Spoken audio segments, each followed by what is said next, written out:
আমার নবীর সামনে একজন মহিলা সাহাবী এসে বললেন, ইয়া রাসূলুল্লাহ, আমি এমন গুনাহ করে ফেলেছি, আমার শাস্তি হলো আমার দুনিয়াতে বাঁচার অধিকার নাই। রাসূল বললেন, কি করেছো? আমি জিনা করে ফেলেছি। না তুমি করো নাই।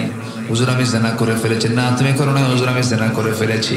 তিনটি বার রাসূল মানা করলেন। মহিলা বলছেন, হুজুর আমি জানি আপনার মধ্যে দয়া কাজ করছে, কিন্তু দয়া দেখায় কি লাভ হবে? আমি চাই না জাহান্নামে চলে যাই। আমি চাই না জিনার কাতারে আমি কিয়ামতের দিন দাঁড় হয়ে যাই। আমি চাই এর শাস্তি দুনিয়ার জিন্দেগিতেই হয়ে যাক। ইয়া রাসূলুল্লাহ, আপনি আমার উপর আইনটা কার্যকর করে দেন। আমার নবীজি বলছেন, মহিলা জিনা যে করেছো, জিনার ফলে তোমার পেটে বাচ্চা আসছে নাকি? বাচ্চা আসছে। যাও, সন্তান ডেলিভারি না হওয়া পর্যন্ত তোমার উপরে কোনো আইন কার্যকর করা যাবে না। কারণ তুমি অপরাধ করতে পারো, তুমি অপরাধী হতে পারো, কিন্তু তোমার সন্তান কোনো অপরাধ করে নাই। চলো যাও মহিলা। মহিলা ভরাক্রান্ত হৃদয় নিয়ে বাড়িতে ফিরলেন। সেজদায় পড়ে পড়ে কাঁদেন, তওবার পরে তওবা করেন, সেজদায় পড়ে পড়ে ডুকরে ডুকরে কাঁদেন। 9টা মাস পার হলো, সন্তান ডেলিভারি হয়ে গেল। সন্তান ডেলিভারি হওয়ার 2 দিন 3 দিন 4 দিন পর নয়, মাত্র একটা দিন পর সন্তানকে বাসায় রেখে নবীর সামনে হাজির হয়ে বলছেন, ইয়া রাসূলুল্লাহ, সন্তান ডেলিভারি হয়ে গেছে, আপনি আমার উপর আইনটা কার্যকর করে দেন। রাসূল বলছেন, মহিলা সন্তান তো ডেলিভারি হলো, সন্তানটা জীবিত না মৃত? হুজুর সন্তান তো জীবিত রেখে এসেছি। আমার নবীজি বললেন, কোনো কথা নাই, হাউলাইনি কামিলাইন, অবশ্যই তোমাকে 2টা বছরের সন্তানকে দুধ পান করাতে হবে। যাও মহিলা বাড়িতে চলে যাও। হুজুর আমি বাঁচবো তার গ্যারান্টি। রাসূল বললেন, আমি তোমার জন্য দোয়া করে দিলাম। একটা প্রশ্ন করতে চাই, বলুন তো আমার নবীর আসামি ধরার জন্য কি কোনো পুলিশ পাঠানো লাগছে নাকি?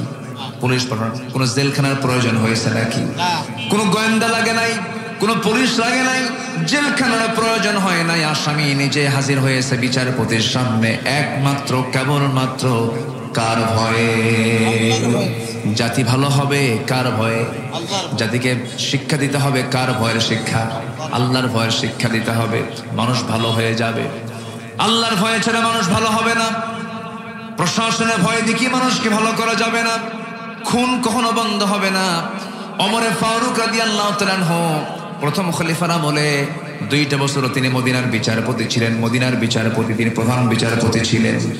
2টা বছর 24 মাস তিনি বিচারপতির দায়িত্ব পালন করলেন। বিচারপতির দায়িত্ব যেদিন তার শেষ হয়ে গেল, আফসোস করে বলছেন, ওমর রে, তোর কপালটা এমন, 2টা বছর আমি ওমর মদিনার বিচারপতির দায়িত্ব পালন করলাম, কিন্তু একটা বিচারও করতে পারলাম না, একটা রায় দিতে পারলাম না। কারণ একটা মামলা 2 বছর, একটা মামলা তার কোর্টে হাজিরা হয় নাই, একটা মামলাও জমা হয় নাই। জোরে কোন সুবহানাল্লাহ। একটা মানে বিচারালয় আছে, আদালত আছে, কিন্তু কোনো আসামি আসতে কোনো আসামি নাই। কার ভয়ে? আসতে বলবেন না, কার ভয়ে? আল্লাহর ভয়ে। এখন আমার দেশে কোর্ট কাছারিতে আসামি কম না বেশি? আসামি কম না বেশি? এটা কি ভালো লক্ষণ? না। বিগত 16 বছরের সবচেয়ে কম ছিল না, সবচেয়ে বেশি ছিল? নিরপরাধ মানুষগুলোকে অত্যাচার করা হয়েছে, জুলুম করা হয়েছে। আমাকে 2018 সালে ধরে নিয়ে গেছে, ধরে নিয়ে থানায় জমা দিয়া, পরে হ্যান্ডকাফটারকে লাগায়া বললো, হুজুর নির্বাচনের আগে তো একটু জেল টেল খাটেন, নির্বাচন শেষ হয়ে যাক। কি শেষ হয়ে যাক? নির্বাচন শেষ হয়ে যাক। জেলখানায় ঢুকলাম, কোনো দোষ নাই, কোনো অপরাধ নাই। এরকম করে রাস্তার ফকিরকে পর্যন্ত ধরে নিয়ে গেছে। মানে একটা মামলা হয়েছে, আসামের শর্ট, ফকির ধইরা ওই কোটা পূরণ করছে।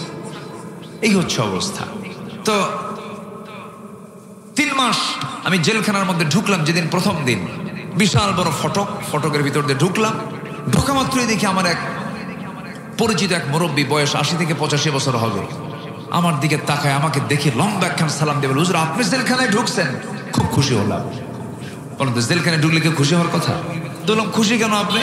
কে বাবাজি ওয়াজ শুনতে যাই আপনার, অনেক দূর থেকে ওয়াজ শুনি, বহুবার চেষ্টা করেছি আপনার সঙ্গে মুসাফা করব, একটু মুআনাকা করব, একটু গল্প করব, একটাবার চান্স পাই না। আল্লাহ আমার কত সুন্দর সহজে মিলাই দিয়েছে। দোয়া করি আপনি জেলখানায় থাকেন।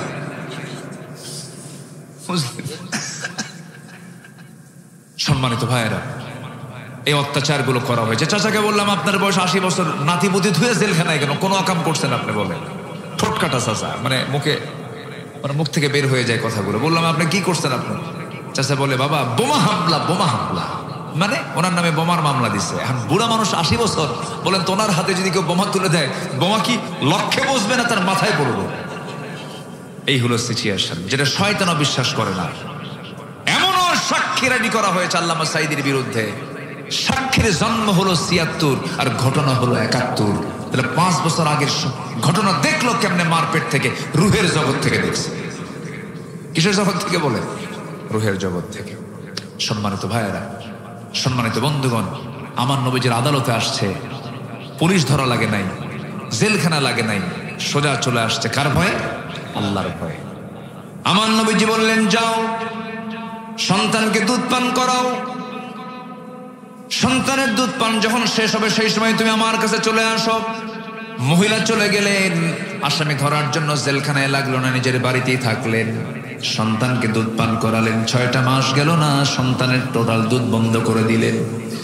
অন্য খাবারের অভ্যাস গড়ে তুলে সন্তানকে বার সঙ্গে করে নিয়ে, কোলে করে নিয়ে নবীর সামনে হাজির হয়ে বলছেন, হুজুর, একবার না, দুবার না, 3 বার আপনার কাছে আসলাম, আপনি শাস্তি আমারে দিলেন না, আজকে আমাকে ফেরত দিবেন না, আমাকে চূড়ান্ত শাস্তি নিশ্চিত করে দিয়ে আমাকে বাঁচায় দেন।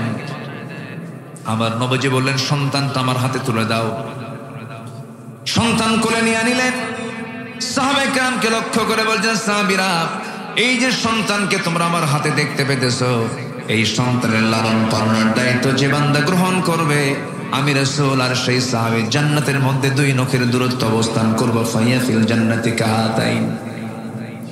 কয়েকজন সাহাবী দৌড় মেরে চলে আসলেন। আমার নবীজি একজন সাহাবীর কোলে সন্তানকে উঠায় দিলেন আর বললেন, ও সাহাবীরা, আমার এই আদরের মহিলা সাহাবীকে নিয়ে যাও, উন্মুক্ত মরু প্রান্তরে বুক পর্যন্ত পুঁতে রেখে তাকে পাথর মেরে শেষ করে দাও। যখন বুক পর্যন্ত পুঁতে রাখা হলো, পর্দার নিয়ম রক্ষা করে তাকে কাপড় দিয়ে ঢেকে দেওয়া হলো। সাহাবায়ে কেরাম যখন পাথর মারতেছিলেন, এর মধ্যে একজন সাহাবী সাইয়েদনা আলী পাথর যখন মারছিলেন, ওই মহিলার শরীর থেকে কয়েক ফোঁটা রক্ত ছিটকেসে তার হাতে লাগলো। রক্তগুলোকে দেখলেন, নাপাক রক্ত মনে করে নাসিকা কঞ্চিত করলেন, নাক শিকায় তুললেন। সঙ্গে সঙ্গে নবীর কাছে গিয়া কি কথার যখন পুনরাবৃত্তি করে বলছেন, হুজুর, ওই মহিলাকে যখন পাথর মারতেছিলাম, ওই মহিলার কিছু রক্ত আমার হাতে এসে নাপাক রক্ত ছিটকে পড়েছিল। রাসূল বলছেন, ও আমার আলী, তুমি কার রক্তকে নাপাক রক্ত বলো? তুমি কি জানো এই রক্তটা জমিনে স্পর্শ হওয়ার পূর্বে মহান রব্বুল আলামিন তাকে জান্নাতের মেহমান বানায় নিয়েছে? সুবহানাল্লাহ বলবেন না? কিসের কারণে? তওবা। কিসের কারণে বলেন? তওবা। বলেন, জাহান্নাম কয়টা? 7টা। 7টা জাহান্নাম। জেলার নাম কি? সাতক্ষীরা। চ্যালেঞ্জ হলো 7 জাহান্নামের দরজা থেকে মুক্ত হয়ে 8 জান্নাতের দরজা খুঁজতে হবে। সবাই রাজি আছেন তো ইনশাআল্লাহ? জাহান্নাম কয়টা? 7 আবওয়াব, 7টা দরজা। কিন্তু জাহান্নামের লোক সংখ্যা কিন্তু বেশি হবে আর জান্নাতের লোক সংখ্যা কম হবে, কিন্তু জান্নাতের সংখ্যাটা বেশি এবং এরিয়াটাও বড়। সর্বনিম্ন যে জান্নাত দেওয়া হবে যাকে, সেই এরিয়াটা হবে 10টা পৃথিবীর মতো একটা জান্নাত। একটু আস্তে বলুন সুবহানাল্লাহ। 10টা পৃথিবী মানে কি বলেন? ছোটখাটো হয়েছে মনে হয় নাকি? 10টা পৃথিবীর মতো একটা জান্নাত। আর ফজরের 2 রাকাত সুন্নতের দাম হলো খায়রুদ দুনিয়া ওয়া মা ফিহা। দুনিয়া এবং দুনিয়ার মাঝে যা আছে তার চাইতে বেশি দাম। জোরে বলি সুবহানাল্লাহ। প্রতিনিয়ত কত নিয়ামত আমরা পাচ্ছি, কত কি পাচ্ছি। আমরা কোনো কিছুকে হাতছাড়া করব না, সকল নিয়ামতকে ধরতেই হবে। 7 জাহান্নামকে ক্লোজ করে 8 জান্নাতের দরজা আমাকে খুঁজে বের করতেই হবে। সেই জান্নাতের দরজা খোলার জন্য কি পড়া দরকার? আসতে বলবেন না, কি পড়া দরকার? আমরা একসঙ্গে যাই। চেহারা আপনার সুন্দর তো, সবাই চেয়ে আছে আপনার দিকে। মাশাআল্লাহ, চেহারাটা অনেক সুন্দর না? মাশাআল্লাহ, আলহামদুলিল্লাহ। ড্রেসটা অনেক সুন্দর সব দিক থেকেই। মাশাআল্লাহ, আল্লাহ কবুল করুন। জোরে বলি আল্লাহুম্মা আমিন। খুব ভালো লেগেছে আমার। জি, অনেক সুন্দর কণ্ঠ আল্লাহ পাক তাকে দান করেছেন। তবে খুব দুঃখজনক, এই ব্যক্তিদের কোনো মূল্যায়ন বিগত 16 বছর করা হয়নি। এখন আমাদের দেখলে ডিসিএসপিরা সালাম দিয়ে বলে, হুজুর দোয়া চাই। খুব ঘন ঘন দোয়া চায়। এই সাতক্ষীরাতে ভাড়ুখালী একটা এলাকায় মাহফিল শেষ করে টোটাল সাতক্ষীরার একদম টোটাল ডিবির টিম আমাকে ঘেরাও করে সেখান থেকে ধরে নিয়ে বলল, হুজুর চলেন, আপনাকে এসপি অফিসে যেতে হবে, আপনাকে সালাম জানিয়েছেন এসপি সাহেব। গেলাম। যে আচরণগুলো করেছে আর আজকের আচরণ, আসমান এবং জমিন তফাৎ। সেই দিন যে ব্যবহারগুলো পেয়েছে সাতক্ষীরাতে, শুধু সাতক্ষীরা না, গোটা দেশেই তো একই অবস্থায় ছিল। আল্লামা সাঈদী হচ্ছেন তাদের কাছে সবচেয়ে বড় আসামি। যাদের কাছে সাঈদীর মতো ব্যক্তি বড় আসামি হয়, তারা কোন ফেরাউন হতে পারে চিন্তা করে দেখেন। আমি কি ভুল বলছি? একমাত্র ফেরাউনই, প্রেতাত্মারাই আল্লামা সাঈদীকে আসামি মনে করতে পারে। একটা সুদিন আমরা পেয়েছি, বলি আলহামদুলিল্লাহ। এখন কি আমাদের কি চলছে বলেন তো? একটা সুদিন চলছে, তবে আমরা বিশ্রাম নেব না, আমরা থামবো না যতক্ষণ না পর্যন্ত আমাদের কাঙ্ক্ষিত লক্ষ্যে আমরা পৌঁছতে না পারবো। ৭১ রক্ত দিয়েছে আমাদের অগ্রজরা, আমাদের বাপদাদারা, আমাদের পূর্বপুরুষরা ৭১ রক্ত দিয়েছেন, জুলুম থেকে মুক্ত করেছেন। 2024 আমাদের সন্তানরা রক্ত দিয়ে মুক্ত করেছে স্বৈরাচার থেকে। আগামীতে আর একবার ঝাঁকি দিয়ে, রক্ত দিয়ে, তাজা প্রাণ ঢেলে দিয়ে কোরআনের রাজ কায়েম করতে হবে বাংলার জমিনে। রাজি আছেন কারা কারা? হাত উঁচু করে দেখান মুসলমান।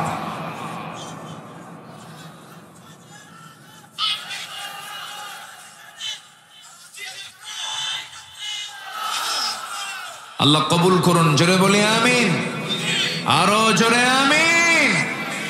লক্ষ্য হলো জাহান্নামে যাওয়া না জান্নাতে যাওয়া? জাহান্নামের দরজা কয়টা? জেলার নাম কি? সাতক্ষীরা।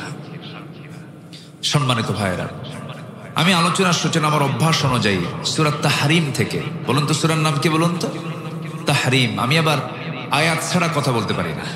একটা আয়াত নেই অথবা একটা হাদিসকে সাথে নেই, কারণ যে কথার মধ্যে আয়াত নাই, হাদিস নাই, সে কথা যতই চমকপ্রদ হোক না কেন, কোনো দাম আল্লাহর কাছে নাই। তাহলে আলোচনা বরকতময় হওয়ার জন্য আয়াত ছাড়া দরকার না আয়াত দরকার? আয়াত দরকার। তাহলে একটা আয়াত আমরা খুঁজে বের করলাম, সূরা তাহরিম। সূরা কি? তাহরিম। ৮ নম্বর আয়াত আমি তেলাওয়াত করেছি। সূরা তাহরিমটা হচ্ছে লিমা তুহাররিমা মা আহাল্লাল্লাহু লাক। আমার নবীজি মধুকে কেন্দ্র করে স্ত্রীদের সাথে তার একটা মতনৈক্য হয়। উনি এক পর্যায়ে বলেই ফেললেন যে আমি যাও মধু খাবো না, আর মধুই পান করবো না। বউদের সঙ্গে লাগে? কিছুই করে না, সব মনে ফেরেশতা।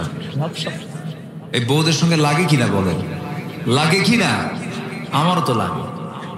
লাগে লাগে, সবার লাগে।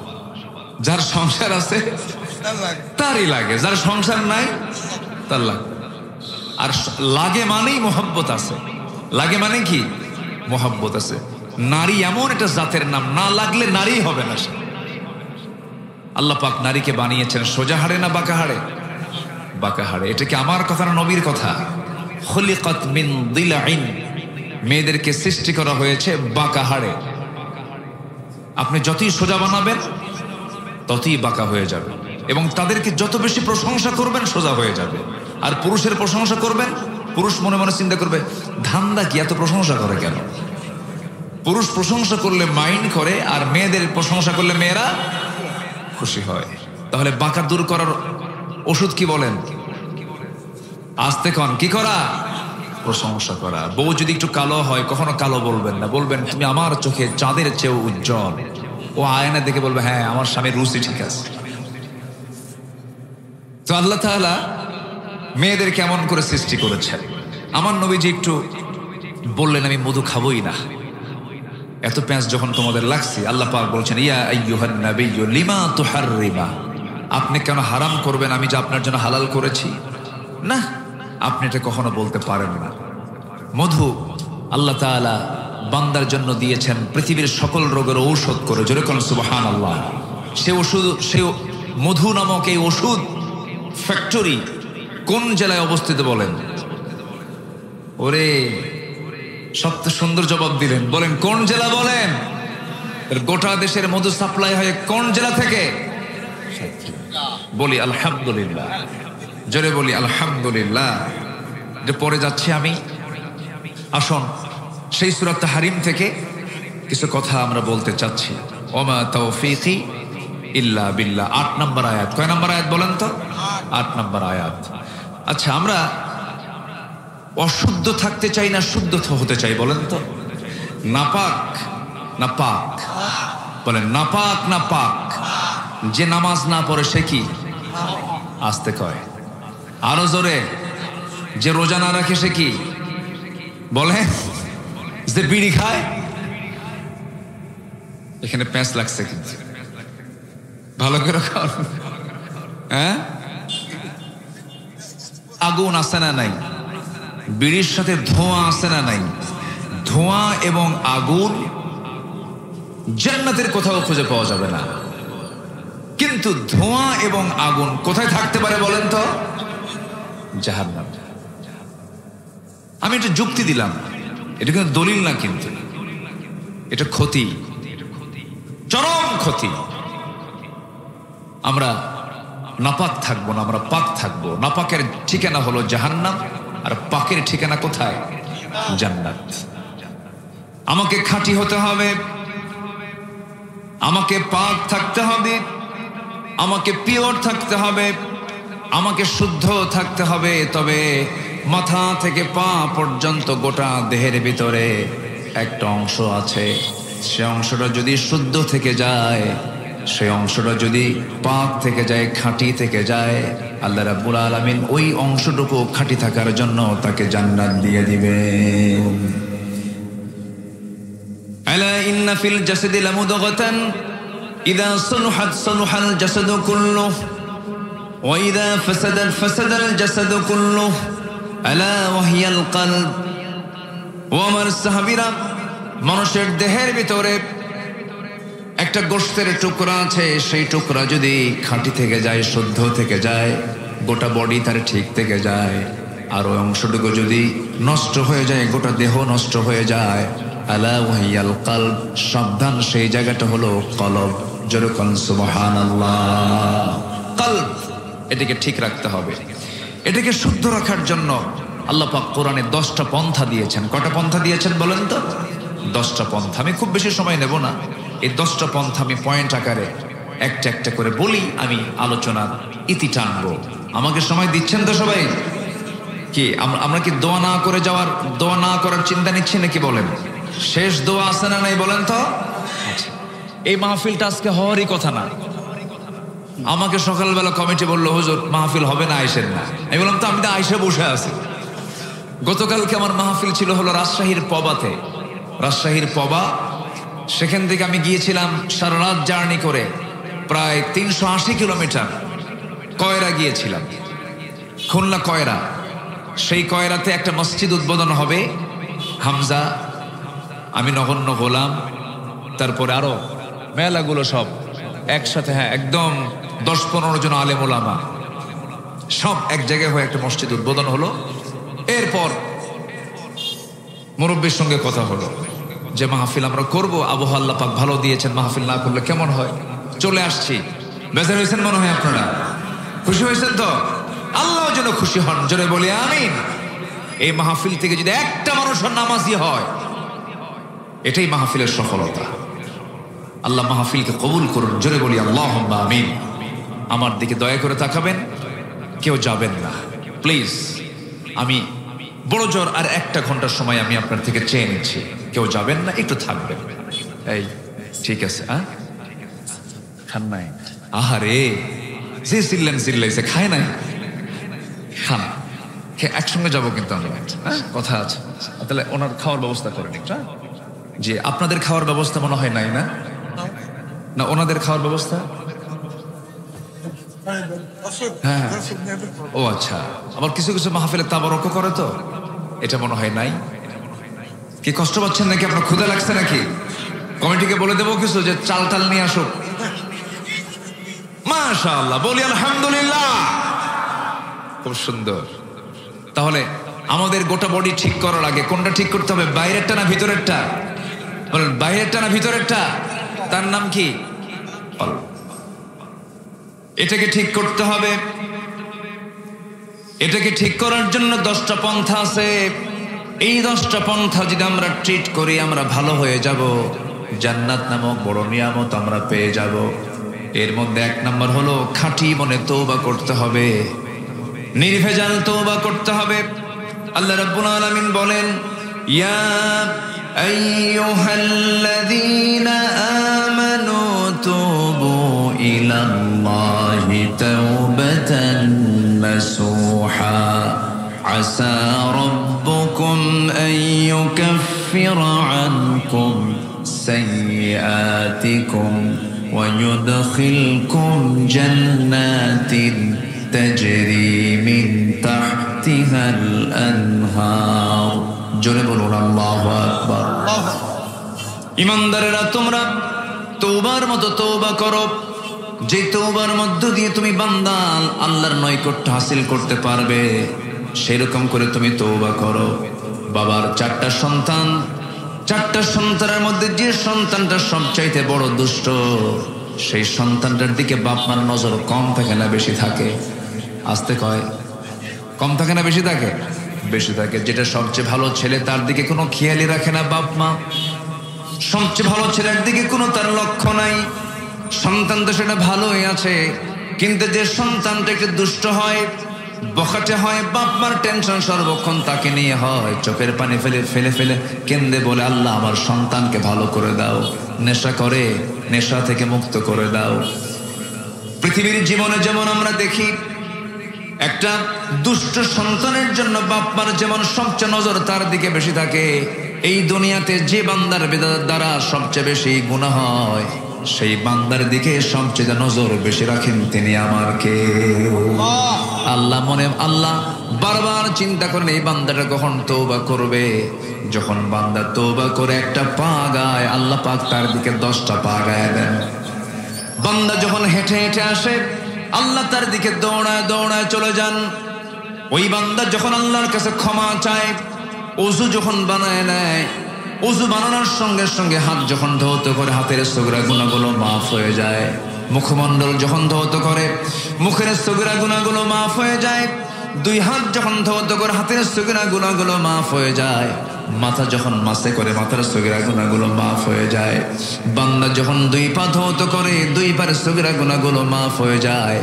বান্দা যখন ইখলাসের সাথে মসজিদের দিকে যখন একটা করে কদম ফেলতে ফেলতে যখন মসজিদের দিকে রওনা দিয়ে দেয়, প্রত্যেকটা কদমে কদমে 10টা করে নেকি লেখা শুরু হয়ে যায়। বান্দা যখন নামাজে দাঁড়ায়, আল্লাহ ওই বান্দার সামনে সরাসরি দাঁড়ায়া যায়। আল্লাহ বান্দার সামনে দাঁড়ায় গিয়ে বলে, ও বান্দা তুমি আমার কাছে কি চাও? যা চাও তাই দেব। বান্দা যখন সূরা পড়া শুরু করে দেয়, সহিহ হাদিস এসেছে, যখন বলে আলহামদুলিল্লাহি রাব্বিল আলামিন, আল্লাহ বলেন হামিদানি আবদি আর রহমানির রহিম, আল্লাহ বলেন আসনা আলাইয়া আবদি। বান্দা যখন বলেন মালিক ইয়াউমিদ্দিন, আল্লাহ বলেন মাজ্জাদানি আবদি ইয়াকা না'বুদু ওয়া ইয়াকা নাস্তাঈন পর্যন্ত যখন বান্দা বলে, আল্লাহ বলেন হাদা বাইনি ওয়া বাইনা আবদি। বান্দা তুই আমার কাছে কি চাস? প্রাণ খুলে চা বান্দা। বান্দা যখন ইহদিনাস সিরাতাল মুস্তাকিম থেকে শুরু করে নিয়া ওয়ালাদ-দাল্লিন পর্যন্ত যখন বান্দা বলে, আল্লাহ বলেন বান্দারে নামাজের ভিতরে সূরা ফাতিহার প্রত্যেকটা আয়াতে যা যা চাইলি সমস্ত চাওয়াকে পাওয়া করে দিলাম। বান্দা যখন রুকুতে যায়, আল্লাহ তখন অস্থির হয়ে যান। বান্দা যখন সিজদায় পড়ে যখন তাসবিহ পড়া শুরু করে দেয়, আল্লাহ বলেন ফেরেশতারা দেখ এই বান্দাগুলো কেমন করে আমাকে সিজদা দিল, আমাকে দেখলো না, জান্নাত দেখলো না, জাহান্নাম দেখলো না, আমার ভয়ে আমার কিতাবকে সুন্দর করে পড়াশোনা করে রিসার্চ করে আমাকে খুশি করার জন্য সিজদায় পড়ে কাঁদতেছে। ও ফেরেশতারা তোরা সাক্ষী থাক, এই সমস্ত বান্দার সমস্ত গুনাহগুলো মাফ করে আমি আল্লাহ তাদের জন্য জান্নাতের বাজেট পাস করে দিলাম। আল্লাহু আকবার বলেন। তো আমার আপনার প্রতি আল্লাহর দয়া কম না বেশি? আসতে বলেন না কম না বেশি? এই পৃথিবীর সব ভালোবাসাকে আপনি এক জায়গায় করবেন, আল্লাহর ভালোবাসাকে এক জায়গায় করবেন, আল্লাহর ভালোবাসাই সবচেয়ে বেশি ভারী হয়ে যাবে। সব রহমতগুলো 100 ভাগ করা হয়েছে, একটা ভাগ সবার মধ্যে দেওয়া হয়েছে, বাকি সব ভাগ রেখেছেন কার ভিতরে? আসতে বলবেন না, কার ভিতরে? আল্লাহর ভিতরে। তওবা এমন একটা বিষয়ের নাম, যদি কোনো বান্দার তওবা কবুল হয়ে যায়, আত্তাইবু মিনাজ যামবি কামান লা যামবা লা, যার তওবা কবুল হয়ে যায় বুঝতে হবে তার পূর্বের জীবনের সমস্ত গুনাহগুলো আল্লাহ পাক মাফ করে দিয়েছেন। তওবা করব কার কাছে? গুনাহ হবে বান্দার, মাফ করবেন কে? গুনাহ হবে বান্দার, মাফ করবেন কে? তওবা করবে কে? আল্লাহ। একটু ভালো করে কম, তওবা করবে কে? বান্দা। বান্দার তওবা করা হচ্ছে বান্দার দায়িত্ব, আর মাফ করার দায়িত্ব কার? আসতে বলো না, মাফ করার দায়িত্ব কার? আল্লাহ। নামাজ পড়তে দেয় নাই, নামাজ পড়লে সন্দেহ করা হয়েছে। আমি ঢাবির ছাত্র ছিলাম, ঢাকা ইউনিভার্সিটিতে আমি পড়াশোনা করেছি টুকটাক। আমি আমার সময় দেখেছি 96 থেকে 2000 পর্যন্ত এই 16 বছর যারা ছিল, এই 16 আর 5 কত হলো? 21 বছর। ওই 5 বছরের শাসনামল আমি দেখেছি, গিরার নিচে কেউ প্যান্ট পরলে পরে সন্দেহ করতো না, গিরার উপরে প্যান্ট পরলেই ভাবতো এটা শিবির করে, এটা জামাত করে, এটা ধরো। নামাজ পড়াকে সন্দেহ মনে করতো। দাড়ি রেখে বিশেষ ভাইবা বোর্ডে গেলে পরে তাকে ডিসঅ্যালাউ করতো। নামাজ 5 ওয়াক্ত পড়লে বলতো তুই তো মৌলবাদী।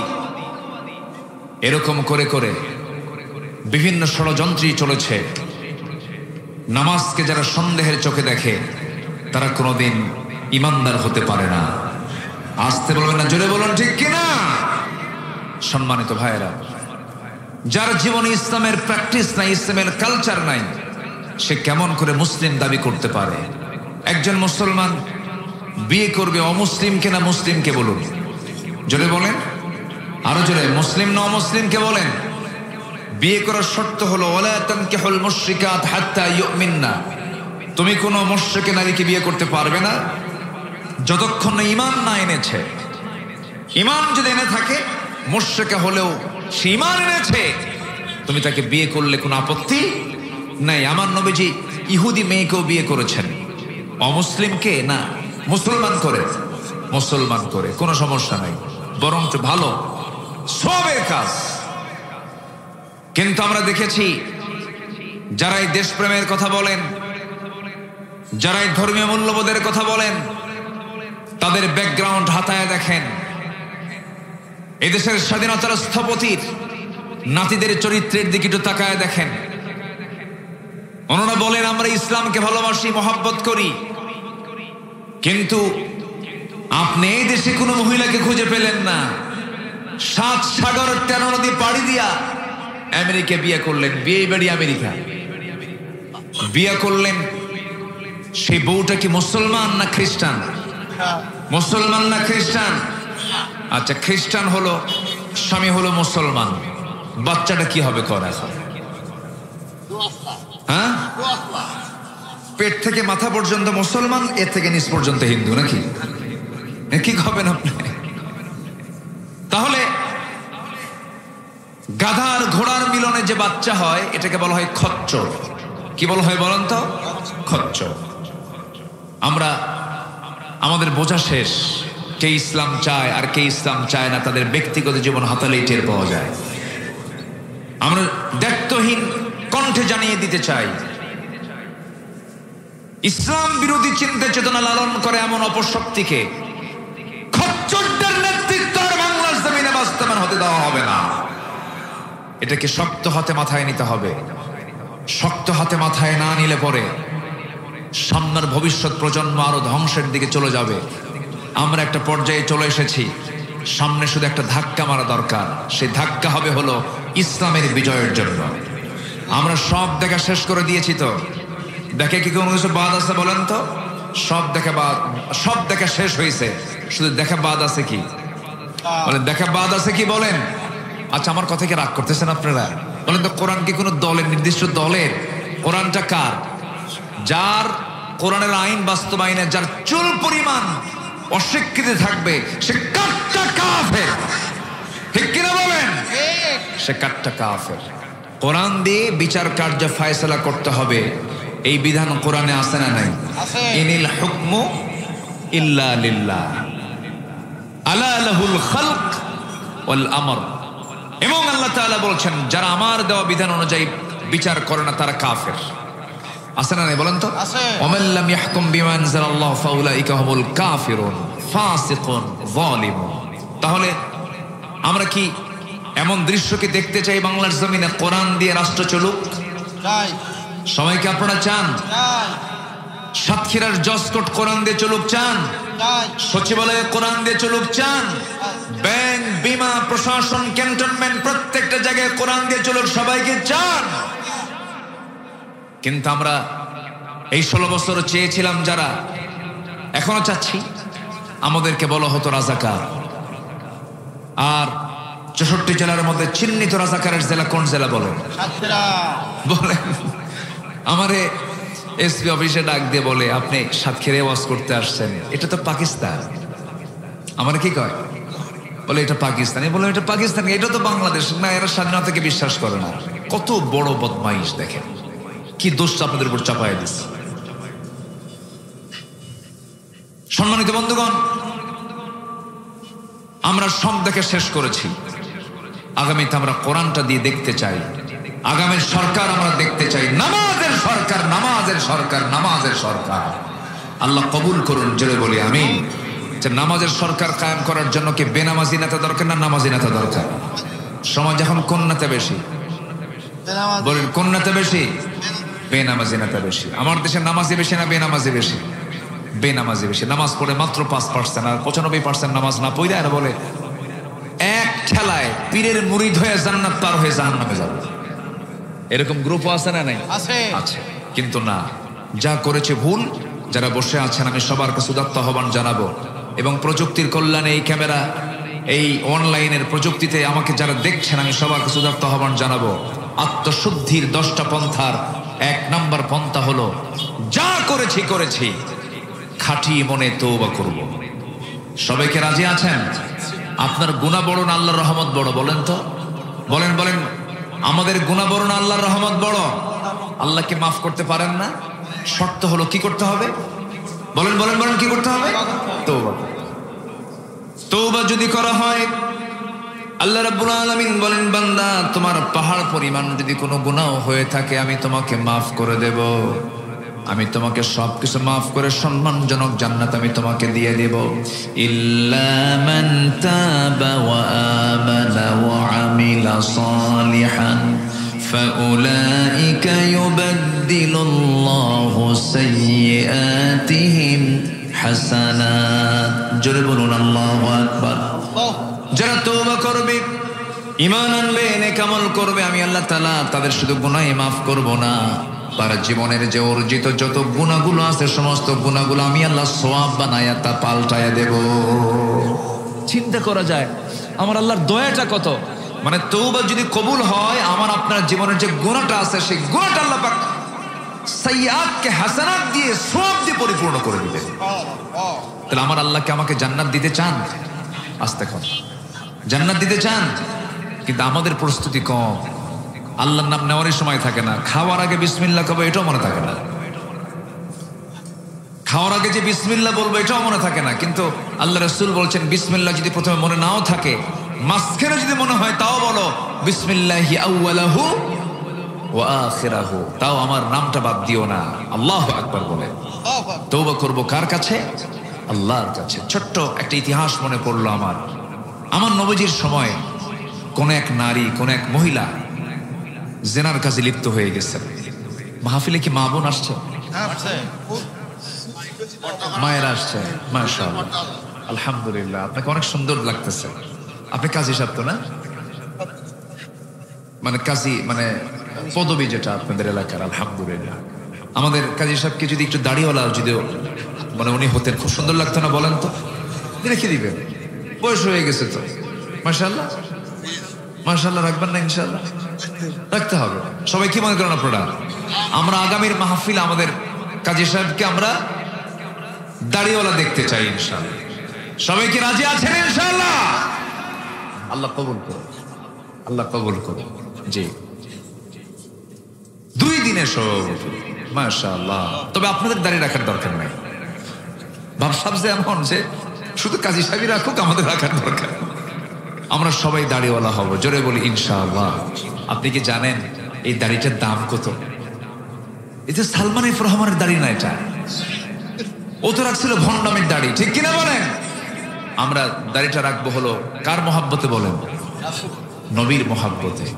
আপনি কি জানেন আপনাকে এই সুরতেই কবরে আপনাকে উঠানো হবে, আপনাকে সামনে হাজির করা হবে এবং নবীজির ছবি যখন আপনার সামনে দেওয়া হবে, ওমান হাদার রাজুল মার রাব্বুক ওমা দীনুক ওমান হাদার রাজুল, এই 3টে প্রশ্ন যখন করা হবে, 3 নম্বর প্রশ্ন, এই লোকটা কি তুমি কি তাকে চিনো? তখন আমার নবী যখন আমার সামনে যখন হাজির করা হবে, ওমান হাদার রাজুল, তখন কি দাড়ি ছাড়া না দাড়িওয়ালা? বলেন দাড়ি ছাড়া না দাড়িওয়ালা? কিন্তু আমি দাড়ি ছাড়া চলে গেছি কবরে, তাহলে আমার চেহারার সঙ্গে কি তার চেহারা মানাবে? মানাবে না, বেমানান হয়ে যাবে। কষ্ট পেলে কষ্ট মনে নেবেন না, আমি মহাব্বত রেখে কথা বলছি। আমি যখন দাড়িটা রাসূলের সুন্নাহ অনুযায়ী রাখবো, আমার নবীও দাড়িওয়ালা, আমিও দাড়িওয়ালা। আমার নবী যে নামাজি, আমিও নামাজি। আমার নবীজি সত্যবাদী, আমিও সত্যবাদী। আমার নবীজি দানশীল, আমিও দানশীল। আমার নবীজি তাহাজ্জুদ গোজার, আমিও তাহাজ্জুদ গোজার। আমার নবীজি সামাজিক ব্যক্তিত্ব, আমিও সামাজিক ব্যক্তিত্ব। আমার নবীজি দ্বীনের দায়ী, আমিও দ্বীনের দায়ী। আমার নবীর চরিত্রের সঙ্গে আমার চরিত্র মিলে যাবে, চেহারা মিলে যাবে, দাড়ি মিলে যাবে, সুরাত মিলে যাবে। সেই সময় আমার চোখ দিয়ে পানি বের হবে আর বলবো, হ্যাঁ নবীজনা মুহাম্মদ সাল্লাল্লাহু আলাইহি ওয়াসাল্লাম। এই 3টে প্রশ্নের জবাব দাও মানে জান্নাতের সমস্ত সুঘ্রাণ কবর থেকে পাওয়া শুরু করে দেওয়া। জোরে বলে সুবহানাল্লাহ। আল্লাহ কবুল করো, আল্লাহ কবুল করো। একটা মহিলা সাহাবীর কথা মনে হলো আমার। আমার মায়েরা একটু কান লাগান, একদম মনোযোগ দিয়ে কথাটা শুনবেন। আপনার একটা কথা আপনার জীবনকে চেঞ্জ করে দিতে পারে। এটা তো আমার কথা না, সাহাবে কেরামদের জীবন থেকে ছোট্ট একটা ইতিহাস আমার মনে পড়লো। সেই মহিলা সাহাবী নবীর কাছে এসে হাউমাউ করে কান্দে। আমার নবীজি বললেন, মহিলা কান্দো কেন? ইয়া রাসূলুল্লাহ, বড় একটা ভুল করে ফেলেছি, বড় একটা অপরাধ করে ফেলেছি। কি করেছো বলো? এত বড় দোষ করেছি যার শাস্তি দুনিয়াতে বেঁচে থাকতে পারবো না। কি করেছো বলো? ইসলামের শাস্তি 3টা গুনাহ, 3টা অপরাধ করলে পরে তার বাঁচার কোনো অধিকার নাই। কয়টা অপরাধ বলেন? 3টা অপরাধ মনে রাখবেন। কতলুন নাফস, যদি কেউ কাউকে হত্যা করে ইসলাম তাকে হত্যার নির্দেশ দিয়েছে। এরকম হত্যাকারী আমার দেশে মনে হয় নাই।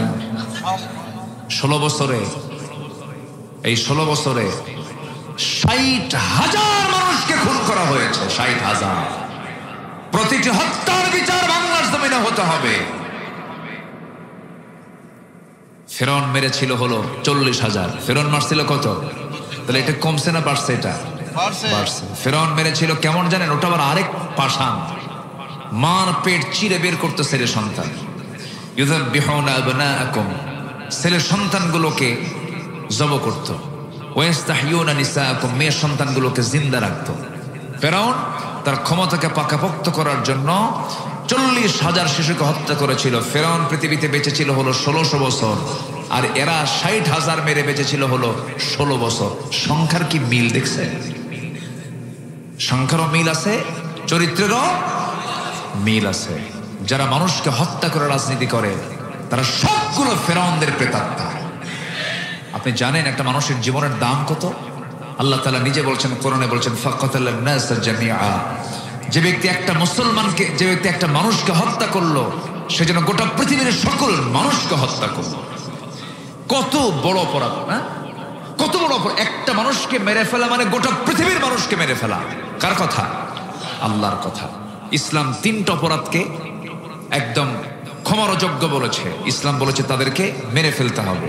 নাম্বার 1 হচ্ছে যদি কেউ কাউকে খুন করে ফেলে, খুন করলে তার কোনো ক্ষমা নাই।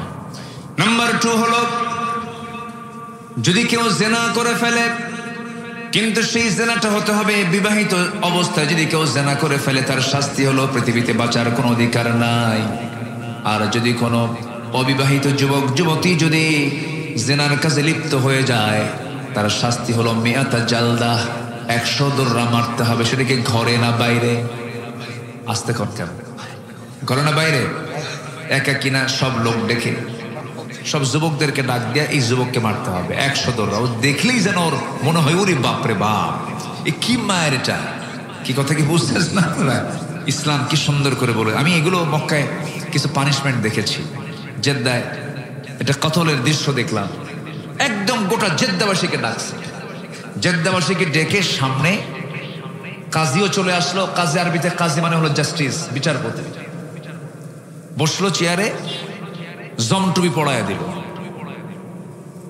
কি বলে কি যে মারে জল্লাদ, জল্লাদ চলে আসলো। আগে তাকে তালকিন পড়ানো হলো, কালেমা পড়ানো হলো, আল্লাহর বিধান তো বিধান পড়ানো হলো, সবকিছু পড়ানো হলো। ওই আয়াতটা পড়া হলো যে আয়াতে এই শাস্তির বিধান আছে, সে আয়াতটা তেলাওয়াত করা হলো। ফারজুমুহুমা নাকালাম মিনাল্লাহ, মানে তাকে যে পাথর মেরে শেষ করা অথবা কতল করা, এই আয়াতটা পড়ানো হলো।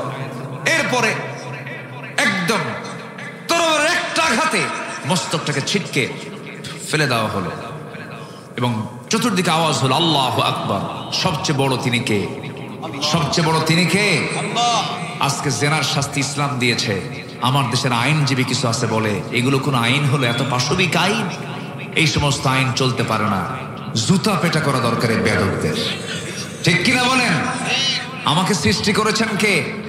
বিধান দিয়েছেন কে? বান্দার অকল্যাণ কল্যাণ কোনটা ভালো কোনটা মন্দ সবচেয়ে বেশি বুঝেন তিনি আমার কে? আল্লাহর আইনের ভিতরে যে হাত দেবে তার ঈমান আছে না গেছে?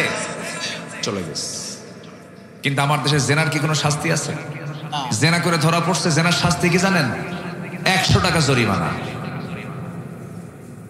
কত জরিমানা বলেন? 100 টাকা জরিমানা। আমার দেশের জেনার শাস্তি হলো 100 টাকা জরিমানা। ইসলাম বলে দিচ্ছে তাকে শেষ করে দাও। নাম্বার 3 হলো ওই সমস্ত ব্যক্তিকে পৃথিবীতে রাখার কোনো অধিকার নাই কারো যারা দিন থেকে বের হয়ে যাবে, মুরতাদ হয়ে যাবে, আল্লাহর বিরুদ্ধে কথা বলবে, নবীর বিরুদ্ধে কথা বলবে। আমার বন্ধুগণ, নবীর বিরুদ্ধে আল্লাহর বিরুদ্ধে আজ পর্যন্ত আমার দেশে একজন দুজন নয়, ডজন ডজন নাস্তিক আল্লাহর বিরুদ্ধে নবীর বিরুদ্ধে কথা বলেছে। একটারও এ পর্যন্ত কোনো শাস্তি দেওয়া হয় নাই। বরঞ্চ নববধূর মতো 90-এর দশকে তাসলিমা নাসরিনকে বাইরে বের করে দেওয়া হয়েছে। এরকম করে বহু নাস্তিককে সম্মান করে তাদেরকে বাইরে, তাদেরকে ট্রান্সফার করে দেওয়া হয়েছে, কাউকে শাস্তি দেওয়া হয় নাই।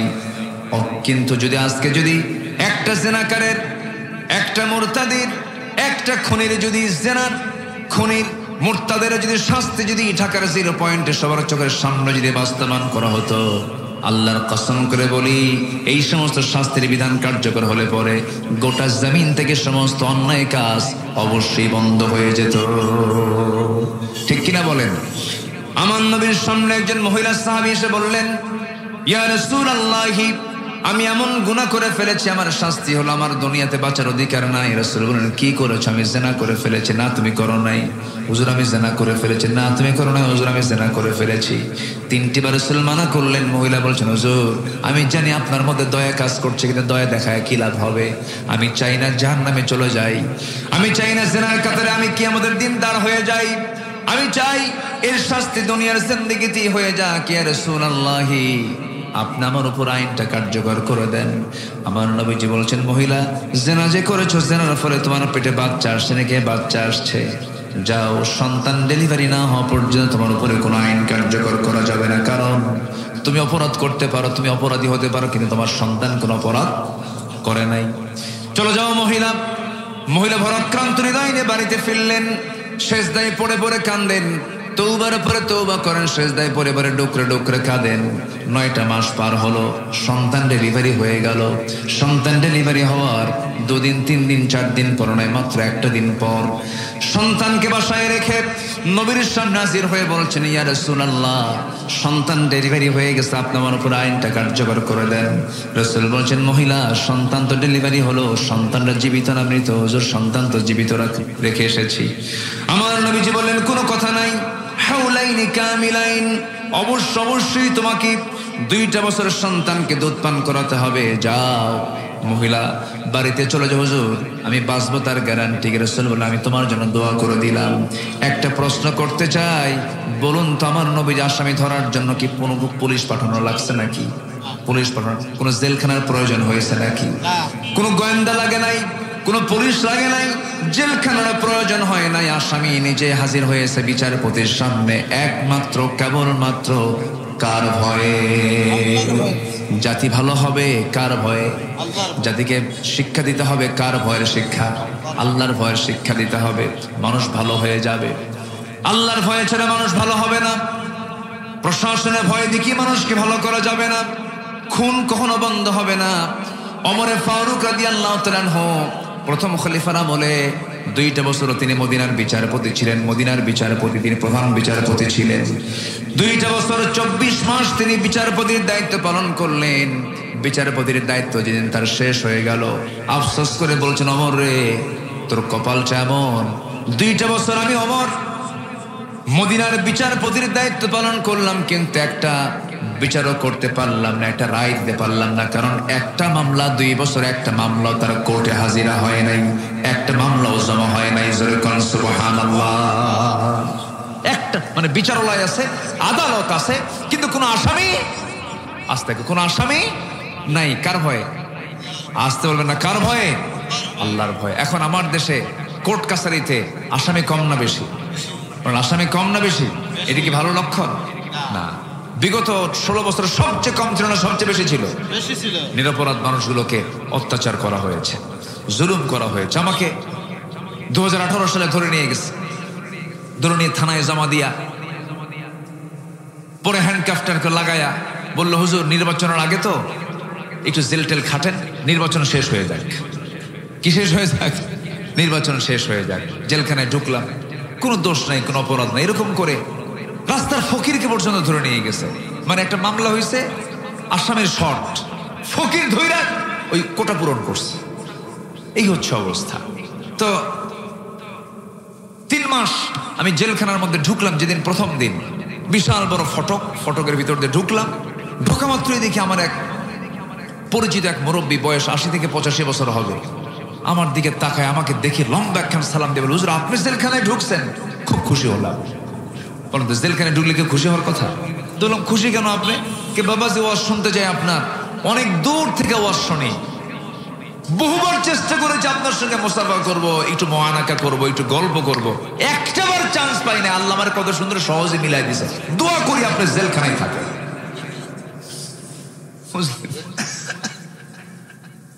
সম্মানিত ভাইয়েরা, এই অত্যাচারগুলো করা হয়েছে। চাচাকে বললাম, আপনার বয়স 80 বছর, নাতিপুতি ধুয়ে জেলখানায় কেন? কোনো অকাম করছেন আপনি? বলেন। ঠোঁটকাটা চাচা, মানে মুখ থেকে বের হয়ে যায় কথাগুলো। বললাম, আপনি কি করছেন আপনি? চাচা বলে, বাবা, বোমা হামলা। মানে ওনার নামে বোমার মামলা দিচ্ছে। এখন বুড়া মানুষ, 80 বছর, বলেন তো, ওনার হাতে যদি কেউ বোমা তুলে দেয়, বোমা কি লক্ষ্যে বসবে না তার মাথায় পড়বে? এই হলো সিচুয়েশন, যেটা শয়তানও বিশ্বাস করে না। এমনও সাক্ষী রেডি করা হয়েছে আল্লামা সাঈদীর বিরুদ্ধে। সাক্ষীর জন্ম হলো 76 আর ঘটনা হলো 71। তাহলে 5 বছর আগের ঘটনা দেখলো কেমনে? মারপেট থেকে, রুহের জগৎ থেকে দেখছে। কিসের জগৎ থেকে? বলে, রুহের জগৎ থেকে। সম্মানিত ভাইয়েরা, সম্মানিত বন্ধুগণ, আমার নবীজির আদালতে আসছে, পুলিশ ধরা লাগে নাই, জেলখানা লাগে নাই, সোজা চলে আসছে। কার ভয়ে? আল্লাহর ভয়ে। আমার নবীজি বললেন, যাও সন্তানকে দুধ পান করাও। সন্তানের দুধ পান যখন শেষ হবে, সেই সময় তুমি আমার কাছে চলে আসো। মহিলা চলে গেলেন, আসামি ধরার জন্য জেলখানায় লাগলো না, নিজের বাড়িতেই থাকলেন।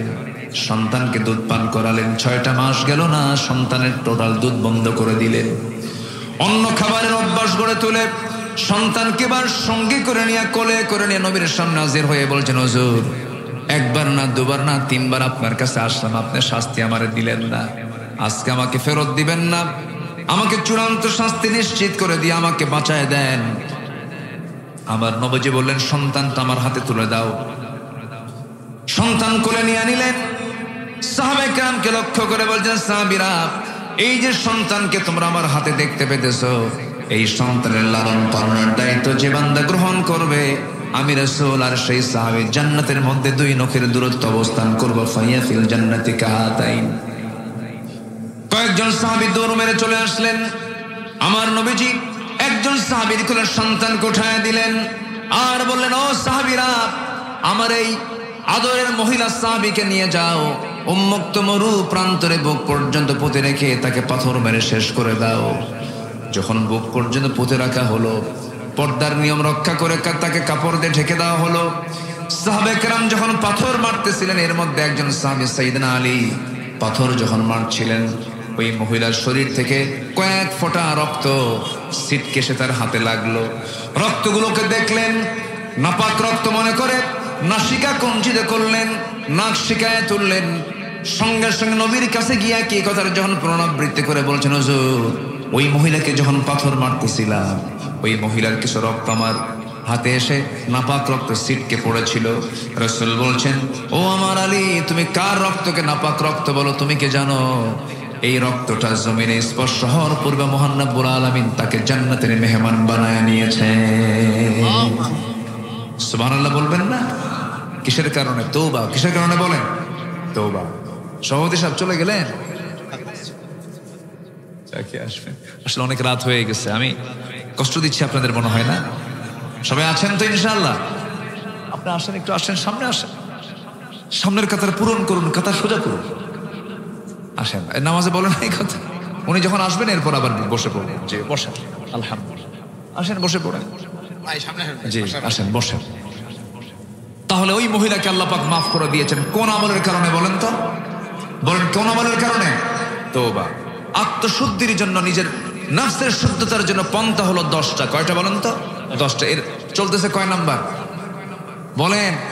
তওবা করা। কয় নাম্বার চলতেছে? আরো আছে কয়টা? নুরু। ওয়াজ কি শেষ না শুরু? ঠিক আছে না? অনেক রাত হয়ে গেছে। আলহামদুলিল্লাহ, আপনারা বসে আছেন, আমি খুবই আনন্দিত।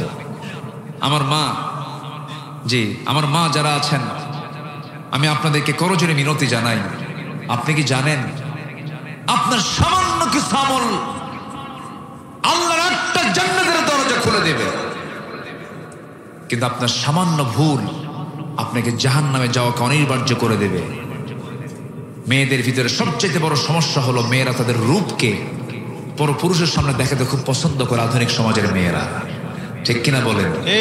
একটু চেহারা যদি সুন্দর হয়, মনে হয় উনি মনে করেন যে আমি দুনিয়ারই কেউ না, আমার দুনিয়াতে কে আছে, ভাবসাবী অন্য ধরনের, মনে সে অন্য একটা জগৎ থেকে আসছে। না মা, আপনার সকল সৌন্দর্য আপনার প্লেস করতে হবে স্বামীর সামনে, আপনার সৌন্দর্য পরপুরুষের সামনে দেখানো যাবে না। ভুল হয়ে গেছে, তওবা করে ফিরে আসুন, মাফ করে দিবেন তিনি আমার কে? আল্লাহ তাআলা। আমার নবীজি বলছেন, আলী যা বলেছো বলেছো, এই মহিলার জানাজার আয়োজন করো, এই মহিলার জানাজার নামাজের দায়িত্ব আমি রাসূল নিজের কাঁধে উঠায় নিলাম। সুবহানাল্লাহ। আমার নবীজি জানাজার প্রান্তরে চলে গেলেন, জানাজা শুরু করলেন, জানাজা শেষ করে ফেললেন। আমার নবীজি কাঁদা কাঁদা কণ্ঠে সাহাবায়ে কেরামকে লক্ষ্য করে বলছেন, সাহাবীরা কিছুক্ষণ পূর্বে যে মহিলার জানাজা আমরা পড়লাম, যে মহিলার জানাজা আমরা শামিল হলাম, আমি রাসূল নিজে তার জানাজার নেতৃত্ব দিলাম। এই মহিলার জীবনের শেষ সময় পর্যন্ত 24 ঘন্টার ম্যাক্সিমাম টাইম সেজদায় পড়ে যে পরিমাণ তওবা করেছে, যে পরিমাণ চোখের পানি ফেলে যায় নামাজ ভিজে ফেলেছে, এই মহিলার সেই তওবা যদি মদিনার 70 জন গুনাহগারদের মাঝে যদি বন্টন করে দেওয়া হতো, প্রত্যেককেই মাফ করে আল্লাহ রাব্বুল আলামিন তাদের 70 জনকে জান্নাত দিয়ে দিতেন। আমার বন্ধুগণ, সেই জন্য নফসের শুদ্ধতার জন্য, আত্মশুদ্ধির জন্য 1 নম্বর কাজ হলো খাঁটি মনে তওবা করা। খাঁটি মনে আমরা তওবা করব। আজকে ফজর থেকে শুরু করব, জীবনে আর নামাজ 5 ওয়াক্ত ছাড়বো না। রাজি আছেন কারা কারা? 5 ওয়াক্ত নামাজ পড়বেন কারা কারা একটু হাত তুলে দেখেন না। জোরে বলি ইয়া আল্লাহ, আরো জোরে বলি ইয়া আল্লাহ, ইয়া রহমান। আমাদেরকে 5 ওয়াক্ত সালাত নামাজ আদায় করার তৌফিক তুমি আল্লাহ দিয়া দাও। জোরে বলি আমিন, আরো জোরে আমিন, আরো জোরে আমিন, আমিন। নাম্বার 2, 10টা যে আক্ষরিকভাবে শেষ করে দিচ্ছি, খুব ব্যাখ্যায় যেতে পারবো না। নাম্বার 2 হলো নামাজের প্রতি যত্নবান হওয়া, যেটা আমি একটু আগে বলেছি। নামাজের প্রতি আমরা অযত্ন হব না যত্ন নেব? বলেন তো। যত্ন নেব। জাহান্নামে যাওয়ার 1 নম্বর কারণ কি বলেন? বলেন। নামাজ। জাহান্নামে যাওয়ার 1 নম্বর কারণ কি? আবার জান্নাতে যাওয়ার 1 নম্বর কাজ কি? নামাজ। এবং ঈমানদারের 1 নম্বর কাজ কি? নামাজ। কাফের এবং মুমিনের মধ্যে পার্থক্য সৃষ্টি করে কি? নামাজ। নামাজ। চরিত্রহীন এবং চরিত্রবানের মধ্যে পার্থক্য কি বলেন? নামাজ। খুব কষ্ট দিয়ে ফেলতেছে আপনাদের। আচ্ছা, নাম্বার 2 হলো সালাতের ব্যাপারে যত্নবান হওয়া।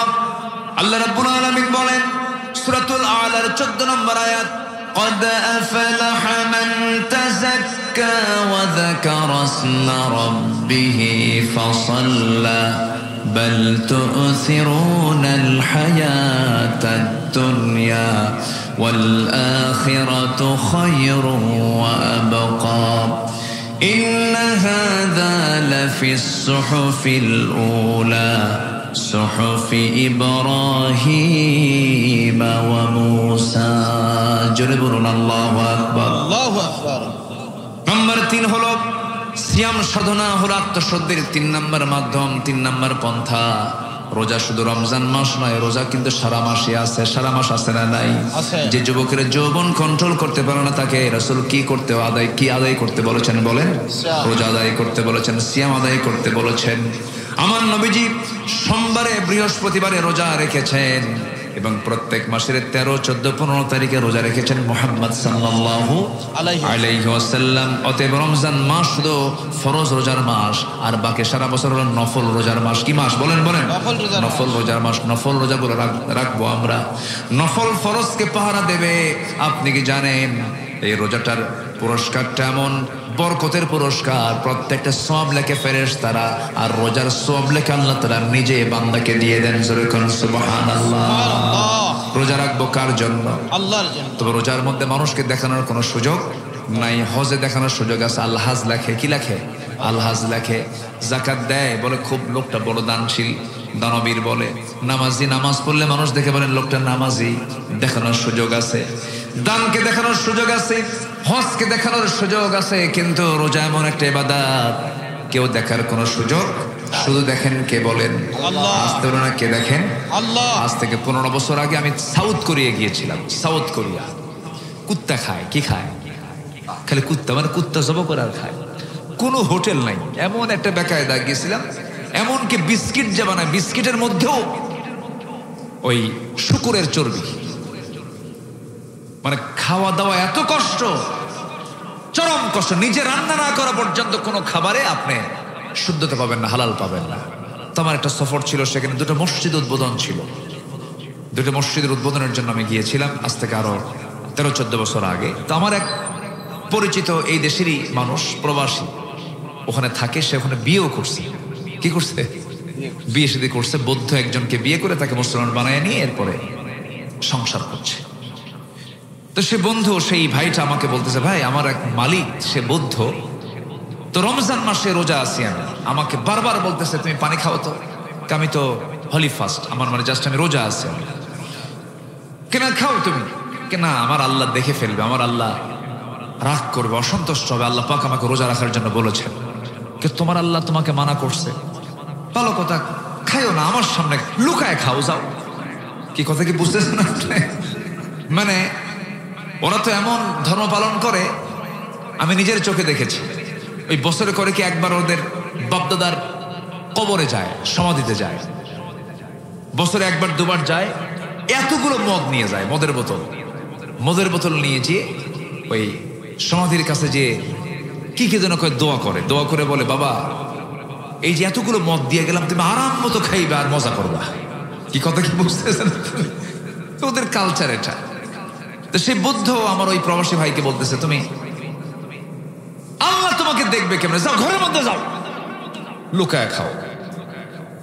আমার আল্লাহ তো এমন আল্লাহ যিনি ঘরেও দেখেন, বাইরেও দেখেন, আলোতেও দেখেন, অন্ধকারেও দেখেন। এই জন্য আমার খাওয়ার কোনো কায়দাই নাই। অতএব সিয়াম হচ্ছে একটা গোপন ইবাদত। এই গোপন ইবাদতের পুরস্কার আল্লাহ নিজ হাতে বান্দাকে দিয়ে রাইয়ান নামক দরজার মধ্য দিয়ে জান্নাতের মধ্যে ঢুকায় দেয়। সুবহানাল্লাহ। আল্লাহ। তো চিন্তা করেন, তার চিন্তা হলো ওদের আল্লাহ দেখে আবার দেখে না, কিন্তু আমার আল্লাহ কি দেখে, সব সময় দেখে দেখে। পরে এখন ওই প্রবাসীকে বলতেছে, ওই সাউথ কোরিয়ার সেই বুদ্ধিস্ট বলতেছে, তাহলে তো তোমার দেশের মানুষ সবাই আল্লাহওয়ালা, সব ভালো, কেন তোমরা অন্ধকারে খাও না, আলোতে খাও না? অন্ধকারে না খেয়ে থাকো আর আলোতে না খেয়ে থাকো, যে আল্লাহর ভয়ে, সেই দেশের মানুষের চাইতে ভালো মানুষ পৃথিবীতে আর নাই। তাহলে তো আমার দেশের মানুষ এরকম ভালো, তাই না? আসতে কয় ভালো কই? রোজার কোনো হক আছে আমাদের? রোজার মাসেও আকাম কুকাম আছে না নাই? আছে। রোজা রেখেও ঘুষের টাকা আছে না নাই? আছে। আসছে ঘুষের টাকা, অফিসার রোজা আছে, কে ভাই আমি তো রোজা আছে, আমি তো এখন ঘুষের টাকা নিতে পারবো না, আমি চোখ বন্ধ করলাম, পকেটে ঢুকে দিয়ে যাও, সন্ধ্যার পরে ইফতার করে দেখে নেব। কি কথাকে বুঝতেছেন আপনারা? এই হচ্ছে আমার দেশের রোজাদারদের অবস্থা। এরকম রোজা নয় আমরা রাখবো যে রোজার মধ্য দিয়ে আল্লাহ পাক সন্তুষ্ট হবেন, সেই রোজা রাখবো, নফসের শুদ্ধতা চলে আসবে। জোরে বলি ইনশাআল্লাহ, ইনশাআল্লাহ, জোরে বলি ইনশাআল্লাহ। নাম্বার 4 হলো আল্লাহর জিকির করা। লোহায় যেমন মরিচা লাগে, এই কলবের মধ্যে মাঝে মাঝে মরিচা লেগে যায়, সেই মরিচা দূর হওয়ার জন্য বলতে হবে 4টা আমার রাসূলের শিখে দেওয়া জিকির। সবাই বলেন সুবহানাল্লাহ, বলেন সুবহানাল্লাহ, আলহামদুলিল্লাহ, লা ইলাহা ইল্লাল্লাহ, আল্লাহু আকবার।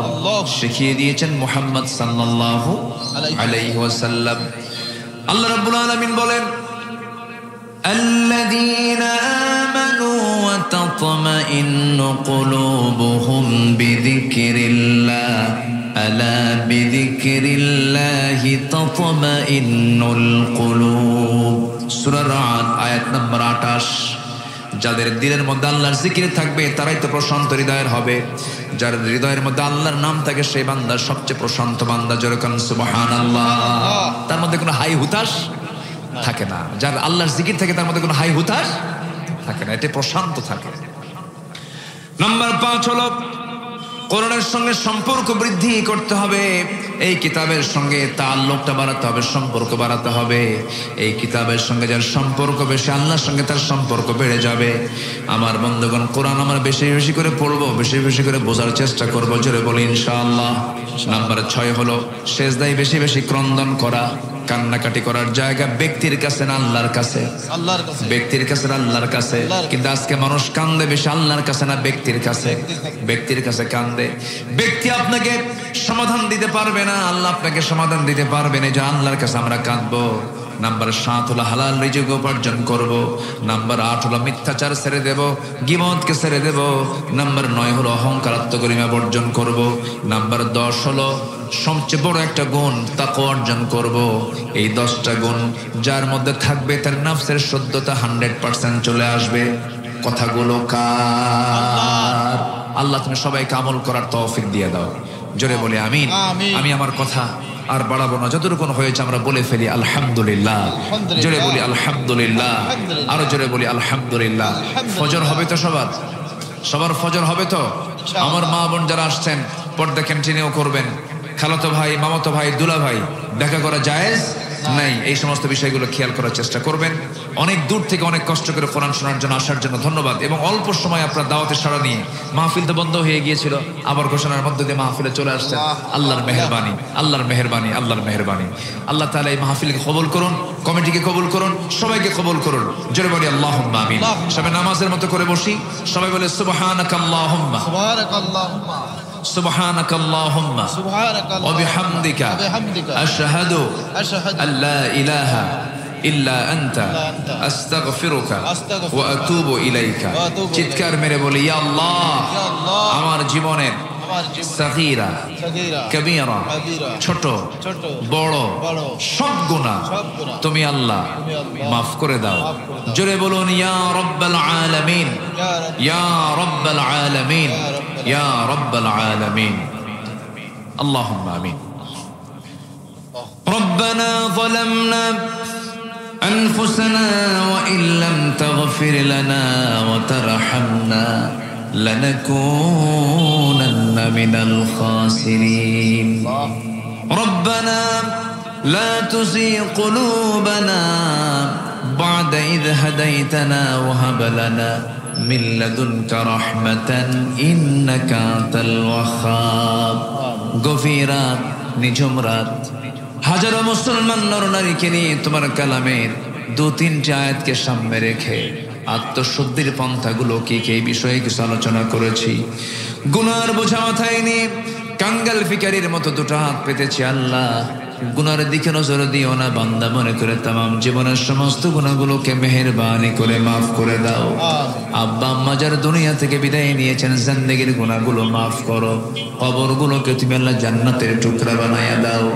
আব্বা আম্মার জন্য কি দোয়া তাও শিখিয়ে দিয়েছো, আওয়াজ দিয়ে ঠোঁটটা নড়ায় নড়া আমার সঙ্গে সবাই বলুন রব্বিরহামহুমা কামা রব্বায়ানি সাগীরা রব্বিরহামহুমা কামা রব্বায়ানি সাগীরা রব্বিরহামহুমা কামা রব্বায়ানি সাগীরা।